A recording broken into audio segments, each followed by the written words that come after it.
Okay, class, take a seat. I just finished grading your test, so I'm gonna hand them back now. Yo, who do you think got the highest score? Obviously, it was Greg, bro. Greg, you got a 99. Thank you, teacher. Oh, before I forget, I just want to congratulate the student who got the highest score in the class. Obviously, it was Greg, bro. Who else could it be? I know, Doesn't I'm a stop talking genius. about And that smart. student is Doug. What? Oh, word? Yeah, Doug, you got a 100. Wait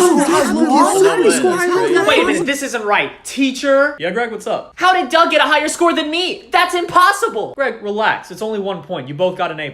Well, clearly you made a mistake. I'd like a recount of the points, please. Greg, I didn't make a mistake. Maybe Doug just studied more. But that doesn't make sense. Doug shouldn't have passed at all. Oh yeah? And why's that? Because Doug is the dumb kid. Yo, no way. Okay, so if Doug is the dumb kid and he got a higher score than you, doesn't that make you dumber? I'm